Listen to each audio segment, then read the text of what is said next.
Assalamu alaikum wa rahmatullah. Que la paz esté con todos vosotros, hermanos, hermanas y amigos y amigas. El Sagrado Corán es un libro de ética y de moral. ¿Qué significa la ética y qué significa la moral? Muchas veces escuchamos estos dos términos que son utilizados de manera indiferente, sobre todo en tertulias de televisión, en otros lugares, y dicen, no, esto no es ético, o esto es inmoral, o esto es ético y esto es moral, pero realmente muchas veces se utilizan por mucha gente sin saber realmente qué es lo que significa cada una de estas dos palabras. Primero estamos hablando de dos palabras que son fundamentales en el comportamiento del ser humano, porque la ética y la moral hablan sobre el comportamiento y cómo se debe o cómo debe actuar la persona y desenvolverse en cada una de las situaciones que se dan en su vida. Cuando se da una acción en nuestro día a día, bien con nosotros mismos, sobre todo cuando es algo que ocurre entre varias personas, ya sean dos, tres o más, y se ocurre algo o sucede algo y decimos, esto está mal, esto no está bien.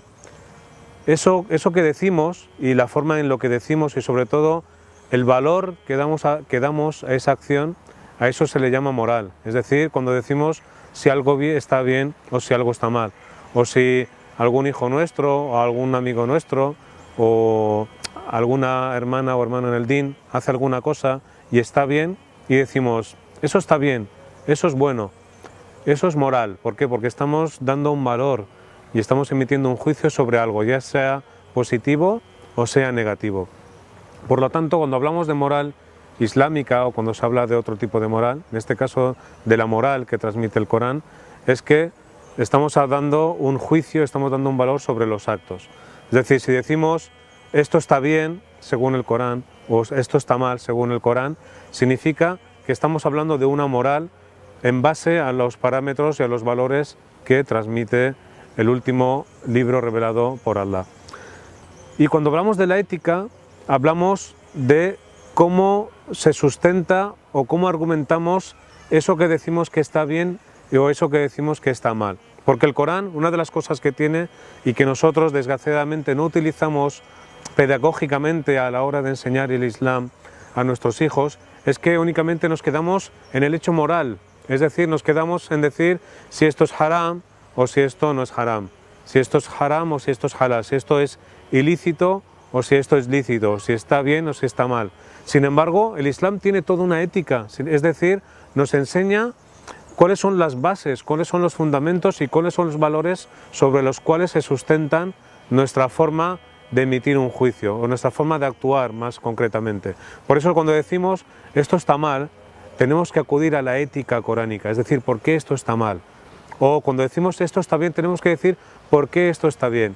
Y el ejemplo más bonito, el más elocuente de los muchos que hay en el Corán, pero sobre todo cuando estamos hablando de transmitir el Corán y su mensaje a los niños, a los adolescentes, lo encontramos en la historia entre Luqman y su hijo. Luqman no solo enseñó a su hijo que es shirk, que asociar algo a Allah es algo malo y que no es lícito, sino que además le enseñó el porqué.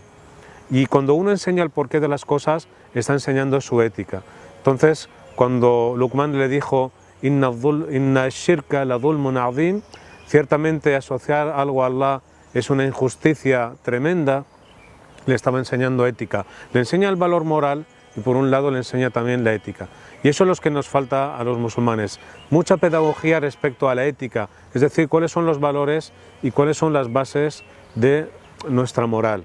Y no limitarnos únicamente a decir esto está bien y esto está mal, que forma parte también de nuestra educación y de la formación que requieren los niños, que sepan cuáles cosas pueden y no deben hacer. Pero también es muy importante la ética y sobre todo la espiritualidad. ¿Por qué hacemos estas cosas? Y sobre todo, por y para quien las hacemos, que no es otro que Allah ensalzado sea. Por eso, si el haram y el halal, lo lícito y lo ilícito, es importante conocerlo, es también incluso más importante conocer el porqué de esas cosas, porque Allah nos habla de ello en su sagrado libro, también el profeta Mohammed en su sunna. Por eso aprendamos la moral, aprendamos qué es lo correcto, qué es lo incorrecto, pero aprendamos también la ética islámica, por qué se hacen estas cosas, para que nuestra pedagogía sea mejor y sepamos transmitir de una forma más correcta y más directa el Islam a aquellos que nos rodean. Barakallahu fikum. Os instamos otra vez a que sigáis estos vídeos, a que los compartáis, a que los comentáis también y si os ha gustado a que lo indiquéis y seguir todas estas entregas más adelante. Barakallahu fikum. Assalamu alaikum wa rahmatullah.